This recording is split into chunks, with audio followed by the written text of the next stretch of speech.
அனைவருக்கும் வணக்கம். நான் திதி யோககரண ஜோதிடர் ரோஹிணி பீனா ஸ்ரீனிவாசன். நேயர்களே, நாம் இன்றைய பதிவில் உங்கள் ஜாதகத்தில் காதல் அமைப்பு உள்ளதா அப்படின்றத பற்றி விரிவாக பார்க்கலாம். நிறைய பேர் நம்ம ஜாதகம் பார்க்கும்போது கேட்பாங்க, மேடம் என்னோட ஜாதகத்தில் காதல் அமைப்பு இருக்கா, காதல் திருமணம் நடக்குமா அல்லது அரேஞ்ச் மேரேஜ் நடக்குமா, காதல் வெற்றி அடையுமா, நான் லவ் பண்ணிட்டு இருக்கிறேன் சொல்லுங்க அப்படின்னு கேட்பாங்க நிறைய பேர்.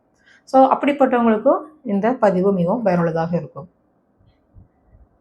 பொதுவாகவே காதல் அப்படிங்கும்போது அதற்கு உண்டான காரக கிரகம் அப்படின்னு பார்த்தீங்கன்னா புதன் பகவான் தான். இப்போ புதன் பகவான் ஒருவருடைய ஜாதகத்தில் பலம் பெற்று விட்டால் அந்த ஜாதகருக்கு காதல் வெற்றியில் முடியும் அப்படின்னு நம்ம எடுத்துக்கலாம். இப்போ பாவகங்களில் மூன்றாம் பாவகம் காதலுக்குரிய பாவகமாகும். பாவகம் அப்படின்னு பார்த்தீங்கன்னா 12 வீடுகள் இருக்கு இல்லையா, மேஷம் முதல் மீனம் வரை 12 வீடுகள் இருக்கு. இந்த 12 வீடுகளில் ஏதாவது ஒரு வீடு தான் உங்கள் லக்னமாக இருக்கும். ராசி எல்லாருக்கும் தெரியும், லக்னம் ஒன்று இருக்கு. லக்னத்திலிருந்து மூன்றாம் வீடு தான் உங்களுக்கு மூன்றாம் பாவமாக வரும். ஸோ இந்த புதன் என்ற கிரகம் மூன்றாம் பாவக தொடர்பை பெறும்போதும் இது மூன்றாம் பாவகம் ப்ளஸ் புதன் கிரகம் இந்த ரெண்டுமே நல்ல பலமாக இருக்கும்போது இந்த ஜாதகருக்கு காதல் கைகூடும் அப்படின்னு நம்ம எடுத்துக்கலாம். இப்போ எப்படி புதன் பலப்படுவார் ஒரு ஜாதகத்தில் அப்படின்னு பார்த்தீங்கன்னா, நீங்கள் பிறந்தது நாம யோகங்களில் பிரீத்தி அல்லது விருத்தி அல்லது சிவம் இதில் ஏதாவது ஒரு நாம யோகங்களில் பிறந்தீங்கன்னா உங்களுக்கு இந்த புதன் பகவான் யோகியாக வருவார். கரணங்களில் கிம்ஸ் துக்குனம் கரணத்தில் நீங்கள் பிறந்தீங்கன்னா புதன் பகவான் கர்ணநாதனாக வருவார். ஸோ இந்த அமைப்பில் பிறந்த அன்பர்களுக்கு கண்டிப்பாக புதன் பகவான் உங்கள் ஜாதகத்தில் பலமாகத்தான் இருப்பார். அதுவும் இல்லாமல் புதன் என்கிற கிரகம் ஒரு யோக சாரத்திலேயோ யோகி நட்சத்திரத்தில் அல்லது கர்ணநாதன் நட்சத்திரத்தில் சென்று அமரும் போதும் இந்த புதன் பகவான் தன் தசாபுக்தி காலங்களில் நற்பலனை கொடுத்து விடுவார். ஸோ இது புதன் பலமான ஜாதகம் அப்படின்னு நம்ம எடுத்துக்கலாம். அதுவும் இல்லாமல் 12 வீடுகளில் இப்போ மேஷம் முதல் மீனம் வரை 12 வீடுகள் இருக்குது இல்லையா, இந்த 12 வீடுகள் மிதுன வீடும் கன்னி வீடும் புதனின் வீடுகள். இதன் அதிபதிகள் பார்த்தீங்கன்னா புதன் பகவான் ஆவார்.